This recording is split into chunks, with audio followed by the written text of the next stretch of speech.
එකම එක ආදායම් මාර්ගයක් විතරක් විශ්වාස කරන එක හරිම අවදානම් දෙයක්. ඒ නිසා තමන්ගේ ප්‍රධාන රස්සාවට අමතරව තවත් ආදායම් මාර්ගයක් හදාගන්න එක අද කාලේ ගොඩක් වැදගත් දෙයක්. ගොඩ දෙනෙක් මාසික ආදායමෙන් ජීවත් වෙන්නේ හරිම අමාරුයි. හැබැයි බලාපොරොත්තු නොවුණු ප්‍රශ්නයක් ආවොත් අන්න ඒ නිසායි අපිට අමතර ආදායමක් ඕන වෙන්නේ. බලන්න මේ කියන කරුණු ගැන හිතලා තියෙනවද කියලා? අංක 1 ෆ්‍රීලාන්සින් තමන්ගේ හැකියාවක් විකුණන එක.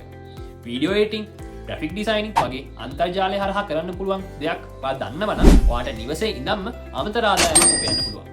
ඒ වගේම අනිත් අයට නැති ස්කිල් එකක් ඔයාට තියෙනවා නම් ඔයාට කන්සල්ටිං හරහා අමතර ආදායමක් උපයන්න පුළුවන්.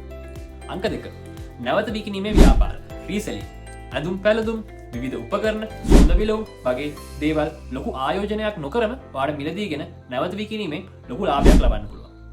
අංක 3 සමාජ මාධ්‍ය හරහා දැනුම බෙදා ගැනීම. ඔයා දන්න දෙයක් TikTok, YouTube, Facebook හරහා බෙදා ගන්න පුළුවන්.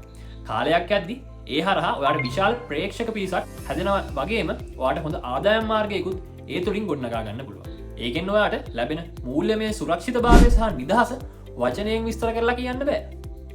පුංචියට පටන් ගන්න. අදම එක හැකියාවක් තෝරගෙන වැඩ පටන් ගන්න. ඔයාට අමතර ආදායමක් තියෙනවද? ඒ ගැන අදහසක් තියෙනවද කියලා පහලින් කමෙන්ට් කරන්න.